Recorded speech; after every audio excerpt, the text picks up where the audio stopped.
Welcome to the Underground, the Steel City Underground, the black and gold standard for Pittsburgh Steelers coverage. Now, here are your hosts, Joe Kuzma and Zach Metkler. Hello, everyone, and welcome to another edition of the Steel City Underground podcast. My name is Joe Kuzma, and today I am joined by, one of my other brothers from another mother. It's been a little while. It's been a minute. He's back, though, taking the place of my other cohort and colleague in crime. But if we had any other better of a bank robbery driver, it would be the Professor, Zach Metkler. Zach, what's going on, my friend? Not too much. Just glad to be back. It's been a minute. You know, life's been hectic and busy and being pulled in 15 different directions, but I wouldn't have it any other way.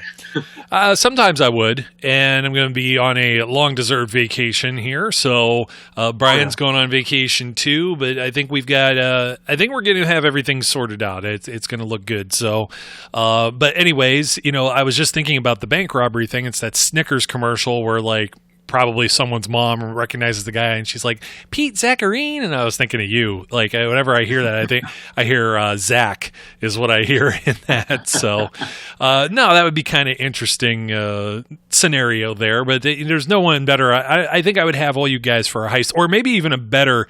I don't know. This may be, you're a little younger than myself and Brian, but you ever watched the Lethal Weapon movies? I've caught bits and parts. Never been my type of thing, though. So oh man, well, sure. They obviously it's Mel Gibson, it's Danny Glover, it's Riggs and Murtaugh, and Danny Glover's character is, you know, heading into retirement as a cop. They're cops. It's a buddy cop movie, right? I fancy myself the Mel Gibson type character. I think I'm a little crazy, although Brian could be, but Brian is getting too old for this stuff. They don't say stuff. He says something else. Danny Glover does, as he's trying to head into retirement.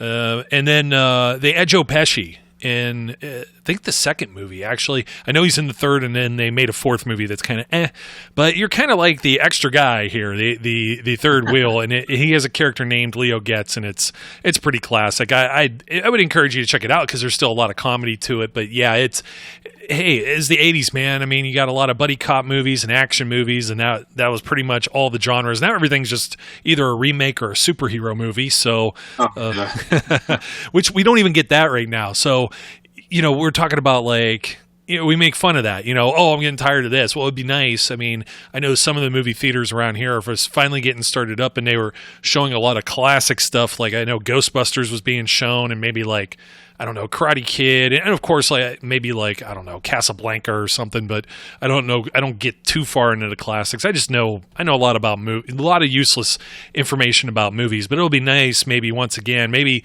in August, maybe we'll all be social distance. I'll be able to get a nice big tub of popcorn and get a refill on it too. So I've missed the popcorn, but being the moviegoer that I am. But anyways, that's where you stand. So you need to check that out, man. I'll get on. Don't you worry. No, you won't. You're busier than I am. I haven't watched a whole lot of anything when it comes to movies, unless it's for my daughter, my 6-year-old daughter. And we just watched The Spies in Disguise with Will Smith and Tom Holland, where Will Smith, they turn him into a pigeon or whatever. It's animated, and he's like, I don't know. It's like a James Bond thing, but the secret thing is that he's disguised as a pigeon. Actually kind of interesting. Not a terrible movie. I know there's some kids movies I really roll my eyes at, as I roll my eyes even at this topic today. The Steelers on the hot seat. There's a lot of chitter chatter and jibber jabber going around on social media, internet, things of that nature. So I think we need to throw some names out and ask whether or not they are on the hot seat. And has almost been tradition recently. We've started with quarterback. And there's a whole bunch of them here that could be on the hot seat. So let's just do almost if we do these one by one almost, Zach, we're going to talk for 3 hours. So I think we just need to rifle this out right now. Ben Roethlisberger, Mason Rudolph, Duck Hodges, Paxton Lynch. And I'm going to say, obviously, Ben's not on the hot seat. He's got a lot to prove. I think there's a chip on his shoulder. For me, I don't think he's in a hot seat when I view it from the organization's perspective. They're going to ride and die with Ben. Otherwise, they would have done something different already. Mason Rudolph, I think, is there through his rookie contract regardless, unless there's some reason he comes in in 2020, provided, of course, with all of the air quotes that we will have a full football season. He comes in, unless he stinks the joint up, he's not going anywhere. I think the guys that are on the hot seat, and the only reason he's on the hot seat, Duck Hodges, because he's always been on the hot seat. Undrafted guy, ended up playing as a rookie, maybe not thrown into the most ideal conditions, coming in cold against the Ravens and, just getting benched, coming back, all these other things. I think a lot of people just automatically assume after everybody wanted to put the giant duck back in the Three Rivers, then all of a sudden they hate him, right? And I'm just like, I don't know where the hate is. I don't know where they think that he's necessarily threatened. If he goes into whatever training camp that they end up having and he's just clearly not good, which was not the case last year. Remember all the hype and all the talk during training camp, things overheard at camp. Everyone was talking about whether this guy could, make the team, be a big deal, right? And we're all like, hey, this guy's like the camp arm. What's everybody talking about? Well, that camp arm now is Paxton Lynch. There's no real hot seat for Paxton Lynch, although if he doesn't make this team, he's pretty much, I don't know that he's got a job left in the NFL unless somebody else scouted him. But it's definitely Duck Hodges' job to lose if Paxton Lynch looks sharp and Duck Hodges doesn't, which was kind of the same paradigm you had last year with Josh Dobbs and Mason Rudolph fighting for the number 2 spot. Yeah, I'm with you there. I think really Big Ben, obviously, they're going to ride into the wheels fall off. There's no reason not to. I think even if he goes and shows that he clearly falls off the wagon, there's no reason at all that they're not going to play him. Mason Rudolph, as much as fans want to bash him, he did enough in my mind to think that he's going to be the number 2. And I think, honestly, if he doesn't get hurt in that Jets game, I think he ends up staying the start of the rest of the season. In my mind, I think the hot seat becomes between Hodges, Lynch, and JT Barrett, which I'm surprised you didn't mention Joe as an Ohio State guy. Well, I got some reserved opinions about, he's got some stats, but he played 4 years. Look at the guys he played with. He had Ezekiel Elliott for a year or two. He had Michael Thomas, who's with the Saints. He has guys that are like bona fide all-pros now in the NFL, and he put up numbers. But I went to the Big Ten title game in Indianapolis several years ago when they played Wisconsin, and I was begging to put Dwayne Haskins in. I was not. JT Barrett, he was throwing balls into the ground and just. I understand it's one game. A lot of times Ohio State mows over their competition based on all the other talent they have. Let's not even talk about defense. All the guys they had in the secondary and that front seven that are bona fide NFL guys right now too. So I take it with a grain of salt. Yeah, he put up a bunch of these numbers, and it's hard to believe he put up numbers more than other guys. But Ohio State was always a running, ground game-oriented team. It wasn't like Troy Smith, who was on the Steelers' training camp roster something many, many years ago, as he was with the Ravens. It's not like those guys usually leap into the NFL as a legit quarterback talent. Dwayne Haskins is, one of the exceptions there. But I think guys even go back to Kirk Herbstreit and guys like that. You know what I mean? So yeah, I know. Being the Buckeyes fan, I overlook JT Barrett, but I see JT Barrett as somebody that's helping prepare this team to face certain looks and certain offenses, prepare the defense, such as Lamar Jackson, for example, versus maybe being a legitimate threat to Duck and or Paxton Lynch for that matter. I know he's definitely the clear number 5 in my mind. I really think the difference is going to be here. The Steelers have a clear love for pedigree guys, and even though Paxton Lynch's career hasn't been anything that his draft status would indicate, he still is a former first round guy. He still had traits that made him a desirable guy to potentially look at in the first round. I think if there was someone that would push Hodges, it would be him. I know fans will say, well, he didn't do it last year, whenever Hodges was doing all the stuff he was doing.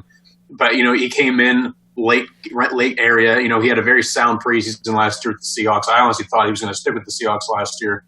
And he came in last minute. They needed a body, and they added him to there. You're throwing a guy into the ringer. It's not like he's some off-the-street veteran that you can just bring in because he's experienced and can just mesh with any system. Hodges at least had the entire offseason, the entire training camp, and to that point, the entire season to get used to the system. So if there was one person to put on the hot seat, it would be Duck Hodges. And I don't think it's any lack of talent on his part necessarily. I just think it's the fact that he still is an undrafted guy. I think as the dust started to settle on the hype around him last year, I think some of his true colors and talent as a quarterback started to come out. He is an undrafted guy that's going to need time to develop. And I don't know how patient the Steelers will be with him. especially if Paxton Lynch flashes enough in training camp. Because Paxton Lynch, I think, has the stronger arm in terms of, being able to push the ball downfield, which is something the Steelers like to do with Ben. And again, there's that pedigree. I'm not saying Paxton Lynch is ever going to be the answer or even an answer. I'm just saying that, I think if anyone's going to push Hodges, it'll be him. And Hodges, I think, is firmly on the hot seat because I don't see a way where he jumps Rudolph as the number 2 unless there is some injury or, if Rudolph also just falls off the face of the earth, which I think he's going to continue growing. I don't know if he'll ever be the heir apparent to Ben, but I think he's going to keep growing and be a fine number 2, at least for the time being. Yep. If Hodges had to go, it's Hodges. Yeah, and Brian's mentioned that too about him being a firm number 2, and I guess we'll see. I mean, it's a good problem to have. New England had a similar problem a few years ago. Remember, Brady sat out like the first 4 games, and they had Jimmy G, and then Jimmy G got hurt, and they had to go to Jacoby Brissett. And when you have guys who have starting experience, that's very valuable because it's rare.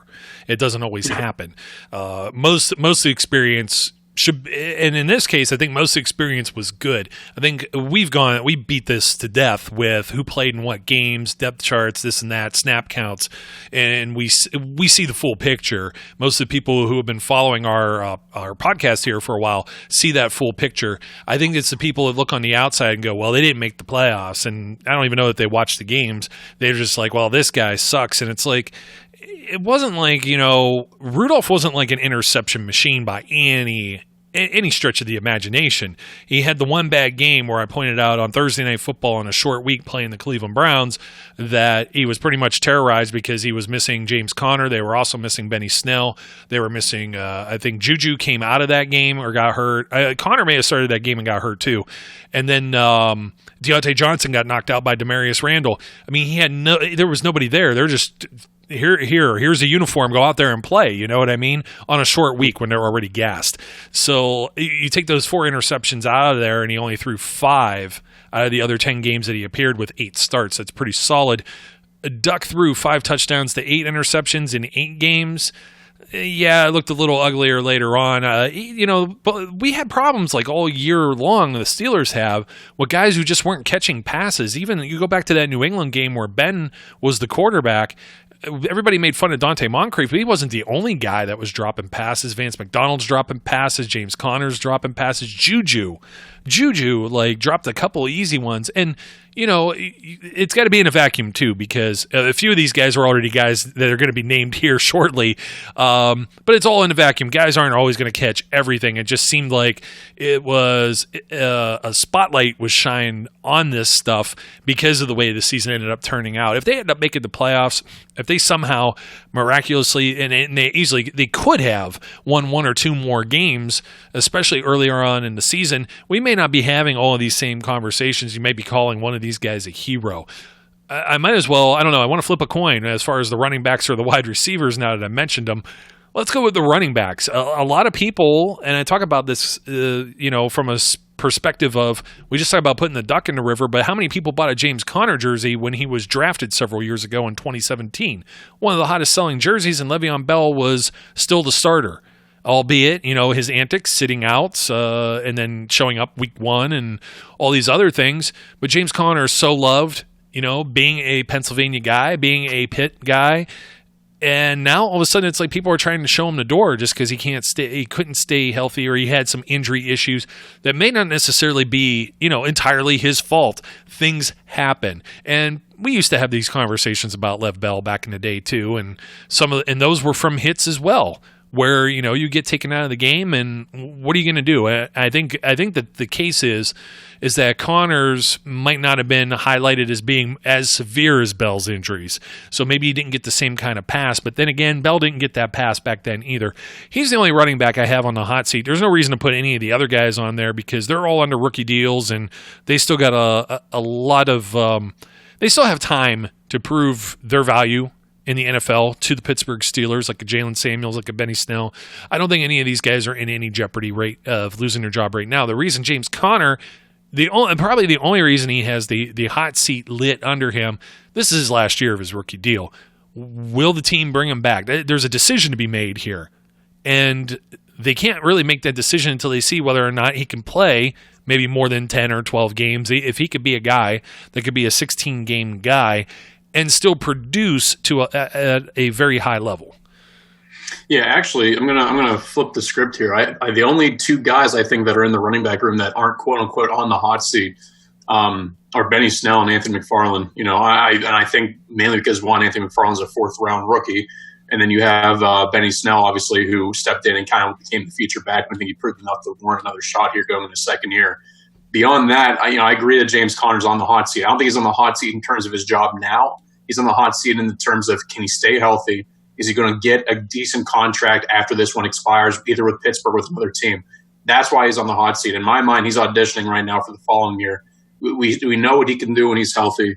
With 2018, fans are so quick to forget that 2018 season where when he was healthy, he was a Pro Bowl caliber running back and one of the top guys. I know I drafted him late in fantasy, and that obviously paid off well for me as I handcuffed the bell.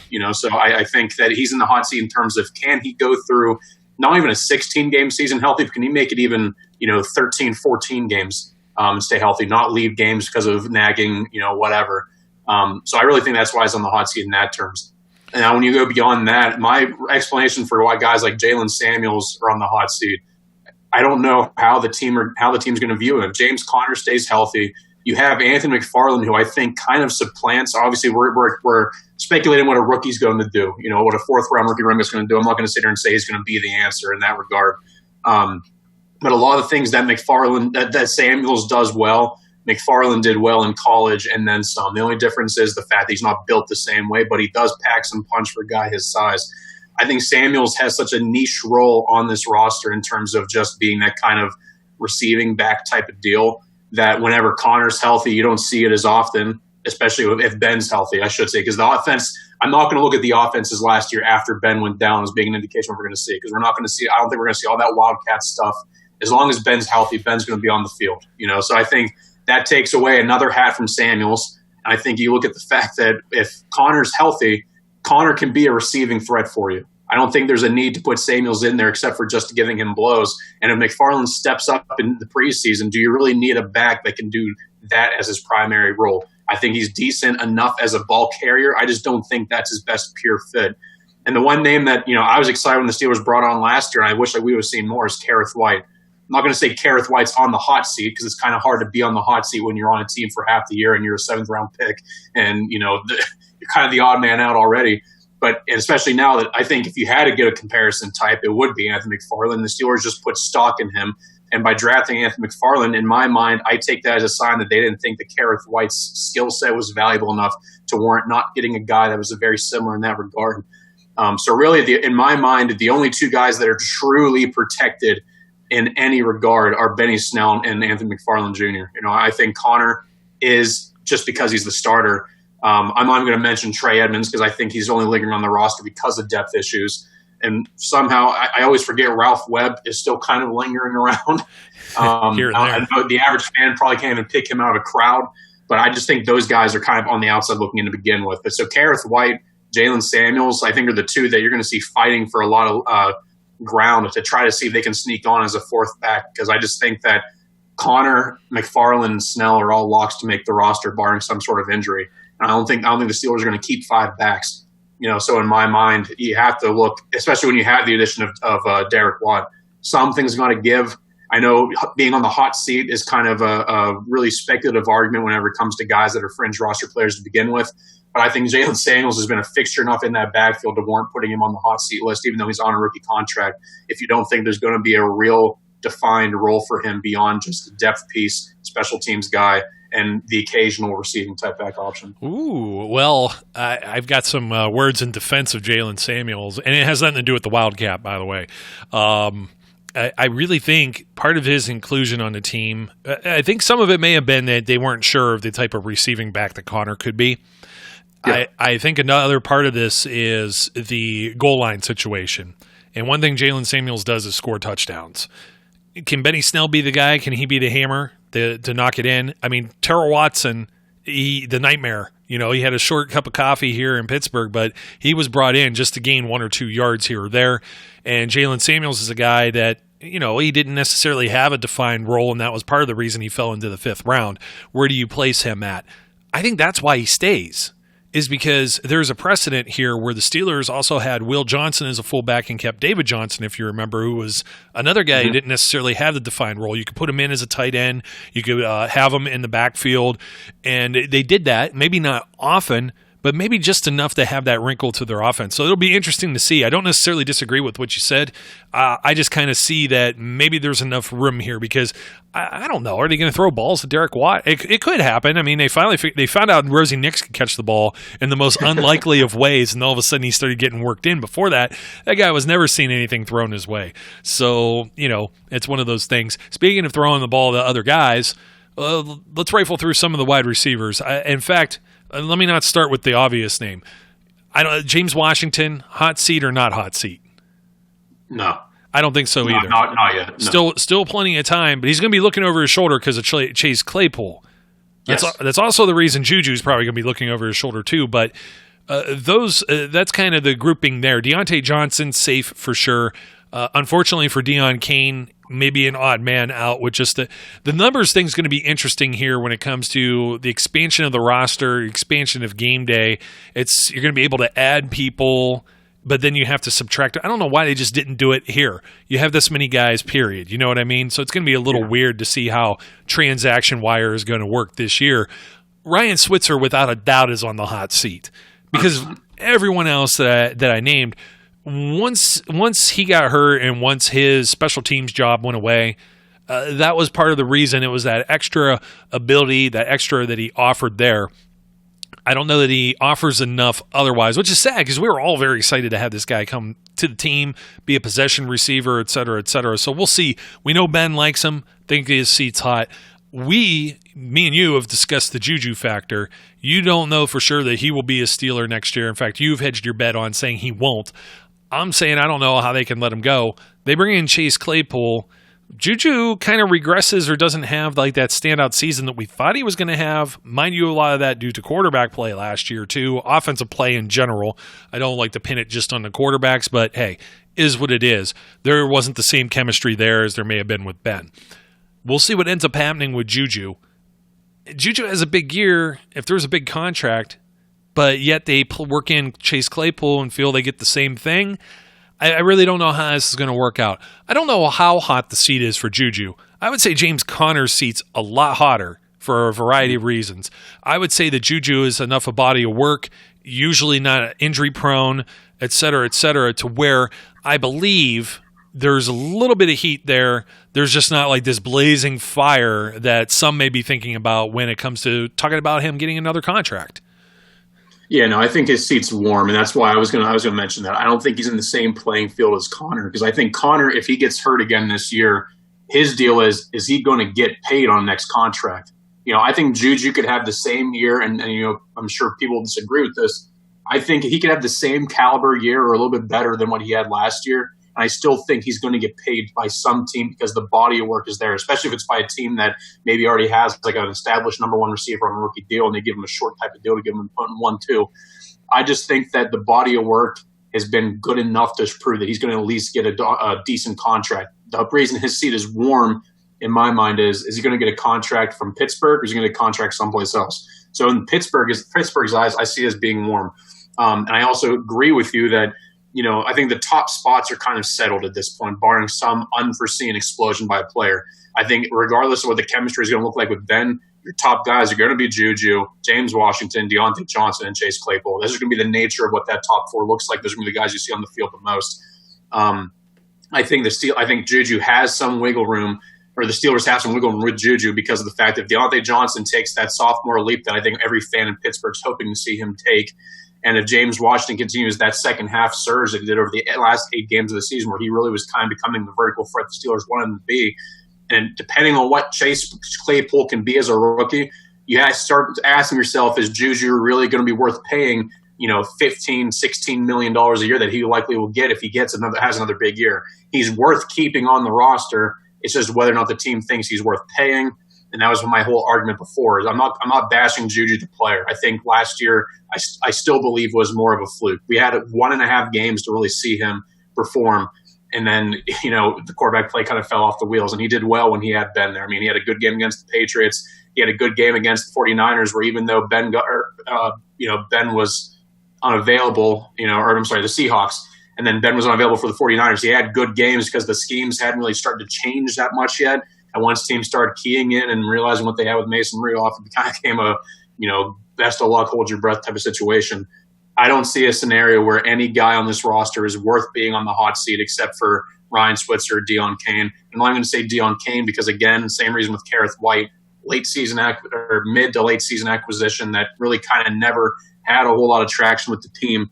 Switzer has been on the team now for a couple years, and his role, especially whenever Ben got hurt last year, seemed to dwindle. And I know he's a true slot receiver, but I really think you don't need a true slot receiver with a guy like him when you have a guy who, like Juju, who does his best body of work in the slot. And I think you have enough bodies now to mix and match and push guys around, with Chase Claypool being an outside guy, Deontay Johnson being inside-outside, and Washington really being a pure outside guy. I think you have room to really keep Juju in his comfort, and that's being a one-on-one matchup nightmare in the slot.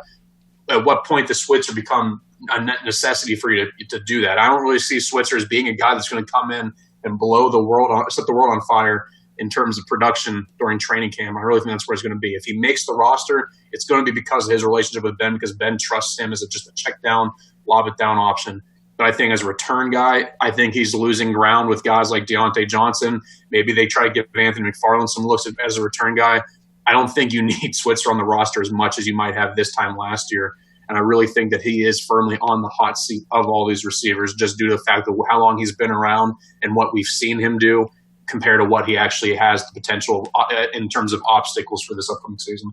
Yeah, well, how about the tight ends then? Because you got some more guys that Ben could or should trust with Vance McDonald and Eric Ebron. And, you could probably flip a coin on either one of them, because Ebron's coming off of an injury and he's signing a contract. And if he doesn't live up to expectation, he could go the way of Ladarius Green. Vance McDonald, he reworked his contract so he could stay. And I think he's well liked. I think he's a valuable piece. And again, we've kind of tried to put out the fire of that little bit of the myth of him missing so many games, just not being totally being kind of untrue. I mean, there was a spell there, when he first came to the team, and he wasn't able to get on the field, but he's played 15 and 14 games in the last 2 seasons compared to when he first came and only played in 10. He was hurt to start the year, and then he got hurt in the middle of it, et cetera, et cetera. And that's kind of made the tight end position a little erratic, where you do need somebody, you do need an extra body. Zach Gentry is the guy that they brought in to be kind of developmental. We've talked about him being raw. I don't know that there's anyone that's going to push him or bump him off the roster necessarily. When you look at somebody like Christian Skyland Williamson or even Kevin Rader, they've been more or less practice squad guys. So I don't really see any fires lit under any of the tight ends. Gentry's it, and I'm going to say very light flame, like maybe that of a handheld lighter kind of hot flame underneath the seat, because I don't really see him he's going to be the number 3 going into camp. And I really don't, unless, I have hopes that Christian Scotland Williamson can be something, but at the end of the day, I don't really think he's ever going to get to that point. Kevin Rader, I think, is a plus run blocker. I don't think he really offers a whole lot beyond that world. So really, Gentry is going to be the guy, especially, you think about, you can really just kind of swapped out Vanette for Ebron in terms of depth chart purposes. So I really think Gentry's the guy, and I'm hoping he can develop into something beyond just a poor man's Jesse James. But he's the only one I could see being the one, but I don't really call it a hot seat. I just think of, is he going to be on the practice squad if one of these other 2 guys beats him out, or can he just be the number 3 that maybe is inactive or maybe is active and does nothing except special teams? Yeah, and from there, I mean, there's not much else to say with tight end. Offensive line, I don't know. This is a tough one, because I guess it depends on what happens with this right tackle position. Does Matt Filer remain the right tackle? Does Chukwuekorfor or Zach Banner win that position? You're getting toward the end of a rookie contract, maybe with Okorafor. Zach Banner was just a restricted free agent and would have to be extended.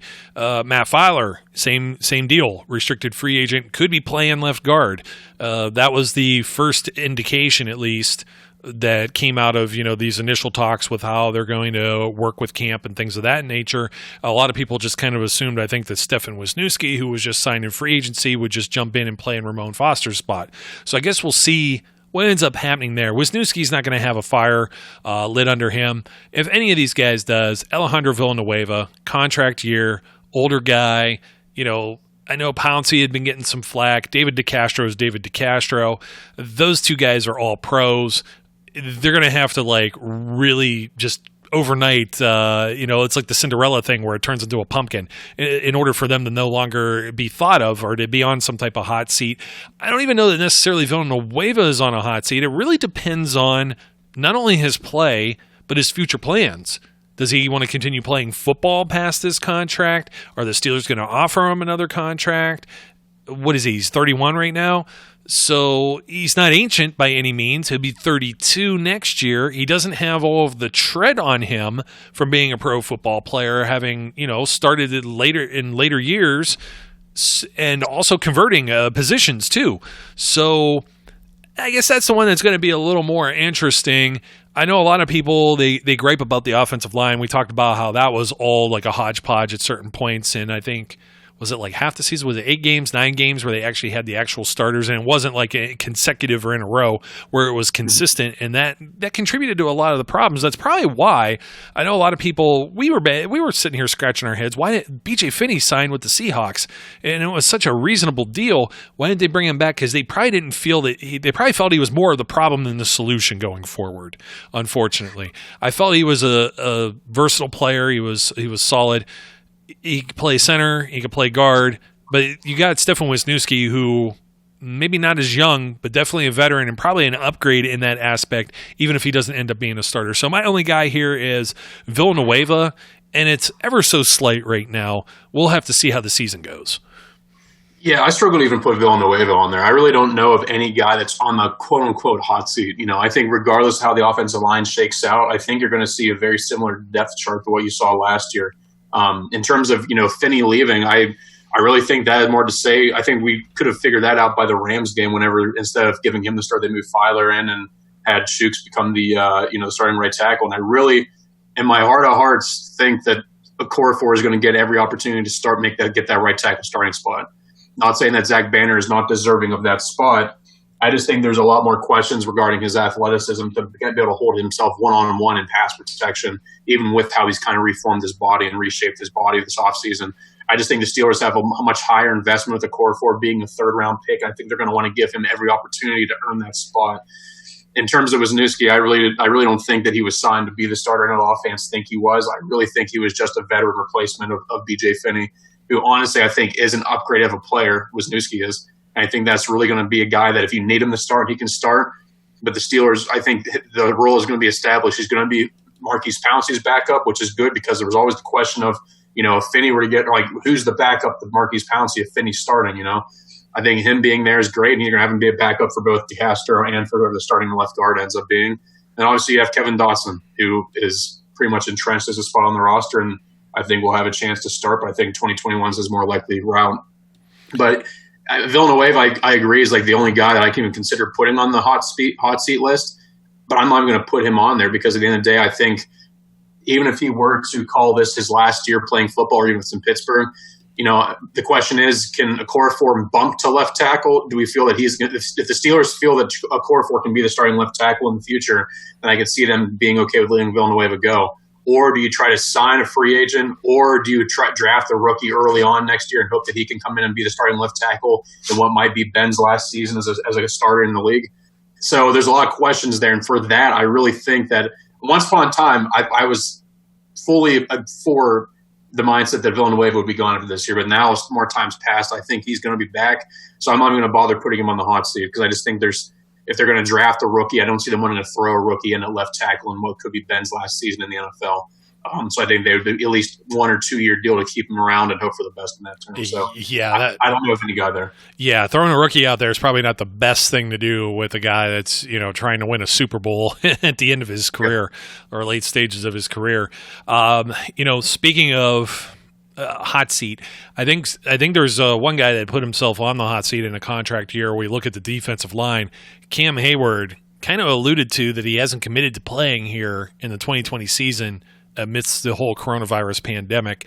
And it's just very interesting to me. A guy that's very much a team leader, captain, et cetera, one of our favorite players here at Steel City Underground, and now all of a sudden you're questioning what's going on here. You know what I mean?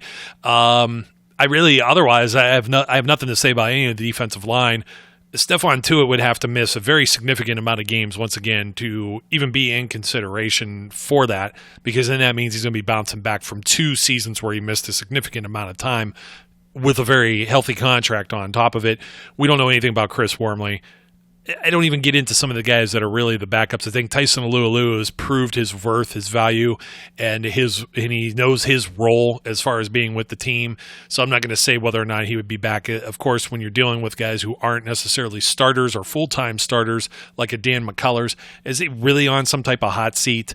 You know what I mean? I can't throw any of those guys really on there. There'll be some battles here. Isaiah Buggs, last year's 6th-round pick. You got a 7th-round pick in Carlos Davis. You got Henry Mondow coming back. You got Kayvon Walker from the XFL, and a handful of other guys that are. It's going to be the usual camp battles, but for here, most of the guys that are going to make this team are already penciled in their spots. So there's really not any hot seats or any fires that are going to be smoldering. No, I agree. I think, barring someone foreseen thing, you got your guys. They brought in Wormley. I think they just adds more oxygen to the fire. But, Dan McCullers is being signed to a 1-year deal is more than almost any other player in the NFL, I swear, at this point. And I don't see that changing. I think it's going to continue to be a 1-year-to-year guy. And I think they do that in the event that they find someone better that can come along and do that. So I'm not going to say he's on the hot seat. Clearly, they've said that we're looking for someone better, but until we find them, we'll bring you back once or twice and keep doing it. Maybe that's Carlos Davis. Maybe that's somebody else, Henry Mondo, but it's not going to be a hot seat type of contention thing. I know fans aren't going to sit there and say McCullers on the hot seat because of the fact that fans have been clamoring for him to be gone now for years, even though I know you and I feel to the contrary, where we think he has a place on the roster for a limited snap type of guy who's kind of flourished with Dunbar becoming the new D-line coach. So I think of all the position groups on the roster, this might be the most set in stone one, barring some freak injury that happens somewhere along the way. Yeah, and I agree. If we jump over to the linebackers quickly, is anyone on a hot seat here whatsoever? I guess you could say maybe Bud Dupree, because we don't know if there's going to be a long-term deal. We don't know if he's going to replicate the success he had last season. We don't know if it's a wait and see. But he's not in any danger of losing his job other than if he goes and signs with another team next year in free agency. You know what I mean? So the proverbial hot seat there, as was the case, I was just saying, Cam Hayward, is whether these guys sign another contract. He's not going to lose his job, Bud Dupree. Even though they brought in Alex Highsmith, it's going to take some while for him to get integrated into this system. TJ Watt is not on any hot seat. He's going to get mega bucks here. It's going to be the deal or no deal. And it's going to be interesting to see how they split it between those two. Devin Bush has his spot. It's really only Vince Williams, and Vince Williams is still under contract for 2 years. But Vince Williams has been Vince Williams. He's kind of the evergreen, man. He just doesn't go away. Everyone else that's kind of here in this rotation with the inside and outside linebackers, Ulysses Gilbert will enter his 2nd year. Ola Adnei and Tuzar Skipper, both guys that were undrafted that are kind of in this mix. Robert Spillane. There's not any real threats to those top 4 guys to say that I don't feel any of them are under the hot seat, no matter how you feel if Bud's just on a 1-year franchise tag. Yeah, I said the D-line is probably the most set in stone. I stand corrected, honestly, now that I think about the linebacker group might be the most set in stone because, you have your edge rushers. You have Ola Adnei, you have Bud Dupree, you have TJ Watt, you have Tuzar Skipper, and Alex Highsmith. Unless they keep 4 with the expanded roster, I see them keeping more than 4 just to get more of a rotation. That's something that's got to develop. But you have your top guys there. And honestly, in the middle linebacker, I think we're sitting here wondering if there's going to be enough guys to fill out the depth chart, let alone who's not going to make it. Vince Williams has 2 years left, but what competition does he have at this point unless they bring in somebody else? I think Ulysses Gilbert, we all love, and I think there's enough upside to sit there and think that this guy could be the dude, but he's still going to be a 2nd-year, 6th-round pick who I think has a bright future if given the opportunity, but I don't know if it's going to be this year or down the road. And then obviously, Robert Spillane's not a sexy name to really pay attention to, but he was a pretty stout special teams contributor last year And with, guys like Dirty Red and all them gone, you have someone that can sit there and kind of fill that role. All the rest of the names on this list are undrafted guys that are kind of just looking to make a name for themselves and hope to get something stuck. And honestly, with the whole offseason looking differently, I don't think any of them will have a real shot at getting it at this point unless they stick on the practice squad. But, I stand corrected. Linebacker might be the most set in stone position if they choose to keep, 9 or 10 total guys, which they kind of did last year and they have the penchant for, especially now with the expanded roster. So it's more so where everything is going to lay up in terms of depth chart, not really who's going to be gone after this year. Yeah, well, the secondary is even more interesting in that regard because, there's Joe Hayden. What else can you say about Joe Hayden? We were just talking about the previous show how CBS Sports had ranked him as the third corner. If you didn't see that, Zach, third. They had Marcus Peters as number 2. And then, of course, Stephon Gilmore was number 1. I think Joe may have been high. I think Peters was high, too, and we talked about that on the last show. But it just goes to show that people are recognizing Joe Hayden for who he is, finally. But they're not recognizing Steven Nelson. But trust me, the Steelers brass knows. We know Minkah Fitzpatrick. A lot of people dog Terrell Edmunds, former first-round overall pick. He does what he does, unless he gives up a lot of big plays. Come on, I don't think he's going anywhere until maybe his rookie deal's out as well. They may start to look at other options, but there's nothing else here on the depth chart really that would indicate otherwise. With Marcus Allen and or Jordan Dangerfield, who have both been guys who have been released, brought back, practice squad, et cetera, back to the active roster. Mike Hilton is a guy that, once again, had to sign a tender, and Cam Sutton, he's a guy that's entering a contract season, the final year of his rookie deal, too. I wanted to bring this up, too, Zach, because he's another member, Sutton is, of that 2017 class of Kevin Colbert can't draft. So you got, already on this show, we've talked about T.J. Watt, Juju Smith-Schuster, James Conner, and Cam Sutton, the first 4 picks of that 2017 draft, and all guys who have been contributors. So I think it more or less, it comes down to money. I mean, you can't pay everyone. That's the problem right now with the salary cap. So that's really all it boils down to when it comes to Mike Hilton. And when it comes to Terrell Edmunds, they're not going to pay somebody else. So they would have to draft someone else. They did not. Terrell Edmunds, I think, is safe for this season. I don't even see who he could get benched for unless they did something, unless they made like some sort of trade. And no, it won't be for either of the guys from the New York Jets. Yeah, the cornerback's position, I think, again, not really a hot seat type of scenario, more of I think the room could look very different in a year. I really think, people are talking about Cam Sutton automatically getting paid. I don't know if he doesn't get more exposure snap count wise to other teams. I don't know how much he's going to get in terms of big time money. If a team pays him a lot, it's going to be because they saw enough taper. Cam Sutton was in the game and they burned their offense, and he's like, we need that guy. Kind of like what we see Mike Tomlin do with some of these guys they pick up late in the process. I think he's going to be under a lot of pressure to perform. And I really think how the usage between Sutton and Hilton is going to be what's the most noteworthy thing in the secondary, because obviously you have Joe Hayden and Steven Nelson. Those are your guys, point blank period, barring injury. And, Justin Lane, I think, has about another year before we start sitting there saying, well, is this guy going to make the jump or not? I'm not going to sit there and say a guy who was a raw third-round pick who I thought would have gone earlier and he doesn't perform in a second year, we're going to call him a bust. I think we knew what we were getting with Lane. And it's just a matter of can he take the strides we want to see some development and progression. But he's not on the hot seat. He has a roster spot. So really the depth chart in terms of this year is set. But Sutton and Hilton are both going to be playing for contracts. And I don't know if they're going to be playing for Pittsburgh to get a contract. I think they're going to keep one. You can't keep both in my mind unless one of them takes a disgustingly team-friendly deal, which I think Cam Sutton, if he even sniffs a little bit of money in free agency, I think he's going to take it, especially if it's going to guarantee him more playing time with their team. And that's why I really think that Hilton is the more likely choice to stay long-term, and Sutton will be the one that goes. Even though I love to see Sutton stakes, I think he brings versatility. I think he brings inside-outside versatility. I think he can play him at safety if you need to. And he's just a very smart football player who I think we kind of start to see come into his own a little bit last year. And if that continues to progress, I think he plays himself out of Pittsburgh. I think he gets a starting gig someplace else. He knows there's not going to be one here as long as Joe Hayden and Steven Nelson are on the roster. And then at safety, I mean, unless you want to be a contrarian and say for some unforsaken reason that Minkah Fitzpatrick's on the hot seat, just to be, an idiot, you can go ahead and say that. But Minkah Fitzpatrick might have the most secure position on the team outside of T.J. Watt in terms of playing time. Yeah. Terrell Edmonds fans can bash him all they want to. I think even if Antoine Brooks proves a little bit of usefulness on defense, Terrell Edmonds is still going to be a starter in some capacity.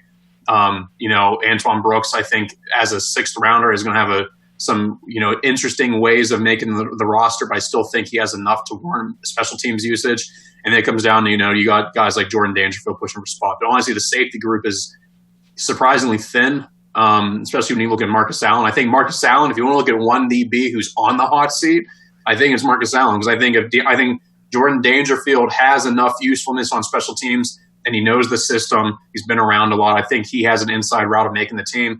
If Antoine Brooks can prove that he's more than just a sixth-round safety, and Marcus Allen doesn't finally take a step forward, I think Marcus Allen's on the hot seat. I'm only saying that because he's been a name that for the last 2 years now, us and other people have talked about him. Maybe this is the year that he kind of becomes like a dime backer.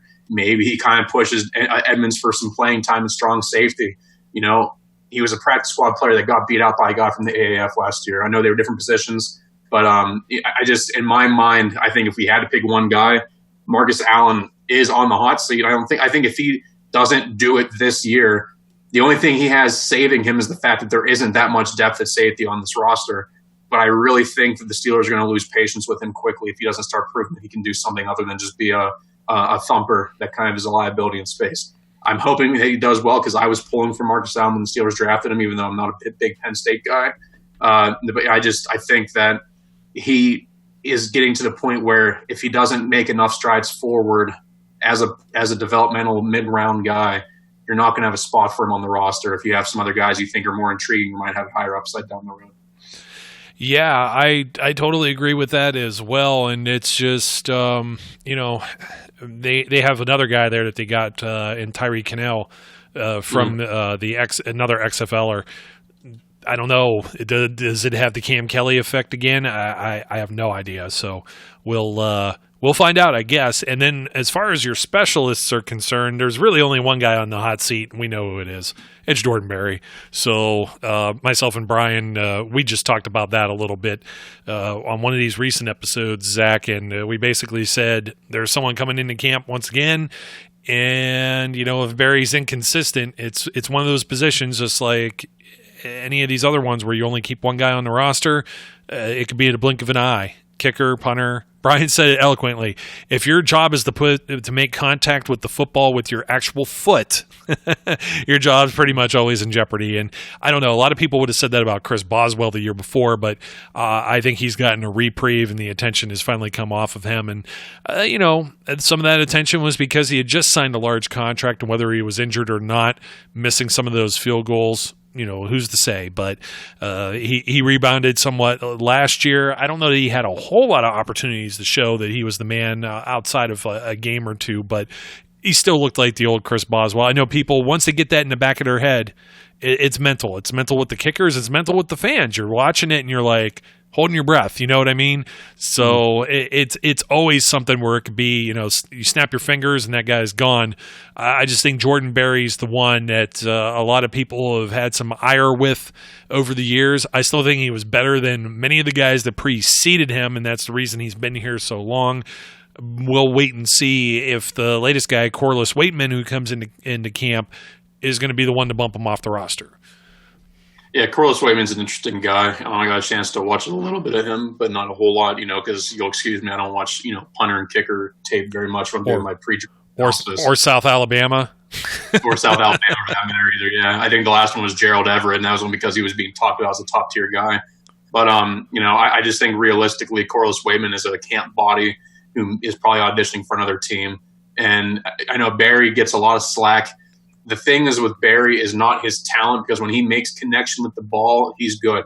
It's the consistency at a position where consistency might be more important than it is at any other position, especially when you're only touching the ball a handful of times a game, if that, depending on how the course of the game goes. It's fine and great if you have 2 to 3 great kicks, but if you have 2 to 3 very below average or even, terrible kicks, those are going to stand out in everyone's mind when you're only touching the ball 5-6 times a game max. And I think that's where the issue comes with him. If he can get some semblance of consistency. I mean, the guy had a 70-yard punt last year, if I'm not mistaken. That doesn't just happen on accident. There comes with some level. He is effective enough at times to go and pin the ball deep. I think, that the good punts get forgotten. The bad ones are the ones that stand out. And if he can be more consistent, he's fine. But I think until he finds that consistency, which I know fans are going to look at and say, well, we're looking at a 29, almost 30-year-old kicker. If he doesn't have it, which I don't disagree with. Until they get someone that can come in here and completely blow him out of the water, Jordan Berry is going to be your punter. Maybe that's Corliss Waitman. I'm not holding my breath.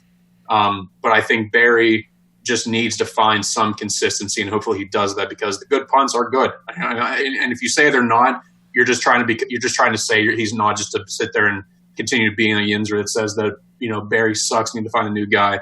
He's good enough when he's on. It's just he's not on all the time. And I don't see Corliss Waitman changing that unless he comes in and just blows him out of the water. I think this will be a yearly thing where they keep looking for bodies to bring in to camp to push Berry to see if he can get consistent. And every year Berry steps up to the challenge and wins the job. So I don't see that changing this year. And the only other guy I can think of would be Cam Canada. I don't think he's going anywhere. And unless Christian Kuntz comes out of nowhere and, starts snapping on balls on lasers, it's his job. And obviously Boswell might be the most secure specialist on the roster at this point. So that's a lot to say about specialists, but I appreciate it, because kickers and punters, yes, there are people too. There are people. I sympathize with the kickers and punters, just like you and Brian think the offensive linemen are all sexy. So, man. Well, I got more for you. There's bonus round here, even though we're up against it. I digress. Mike Tomlin on the hot seat? No. Not a chance. No, Yinders can say he is. He's not. Keith Butler. This was everyone's favorite guy to fire heading into last season. No, not a chance. I think his hot seat is the fact is he going to come back and not retire? That's his hot seat. Randy Fichtner. Yes, I'm going to say yes, but not because I think last year was, again, just a calamity of errors on everyone's part. I don't think even the greatest coordinating minds could potentially pull out some of what the Steelers were dealing with on offense last year, especially when you look at the quarterback situation. My issue with him is just the fact that he didn't seem to want to trust Duck or Mason for whatever reason. I think that I believe, if I'm not mistaken, he's going into his last year under contract with the team. I think if he doesn't pick it up, the only thing that would save him would be his relationship with Ben. But you don't want to give Ben a new coordinator in what might be his last year either. So honestly, if Fichtner comes back, he might realistically have Ben to thank for that, because you don't want to give your future Hall of Fame quarterback in his last potential year as a pro a new coordinator that he doesn't know, doesn't trust, and has to work with. And if they went in-house, I could see it being someone like Matt Canada, which is very preemptive considering the fact that we haven't seen him do a single thing with the team yet, even though I believe he'll have some influence. And being a true quarterback coach for the first time since the Steelers haven't had a true quarterback coach in a while will help him. But Fichtner, I think, is on the hot seat. I think he has to step up last year. I think 2018, no one was really complaining about him as much. So hopefully he can get back to that route and be at least enough to allow the talent on that offensive side of the ball to be healthy and actually do something productive with what he has. They could just bring back Todd Haley. It's not bringing back a new guy. It's an old guy that Ben's familiar with.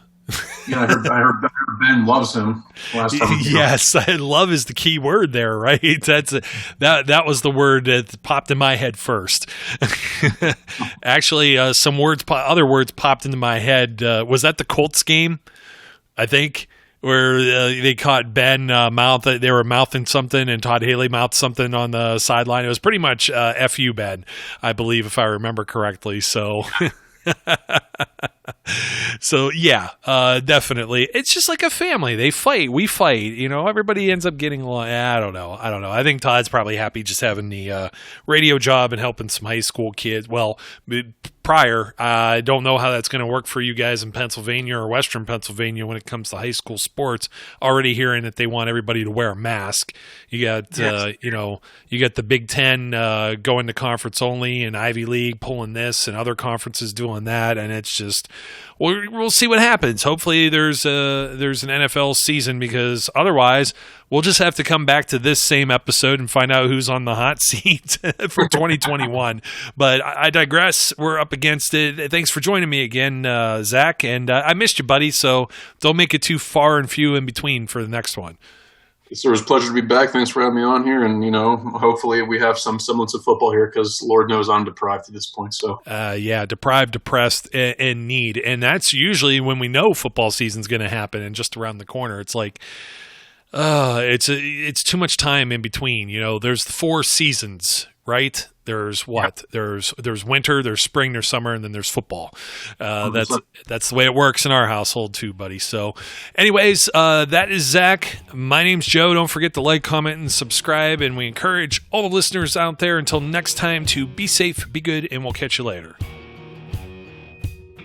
We would like to thank you for listening and remind our listeners to follow us on social media and our website, www.steelcityunderground.com.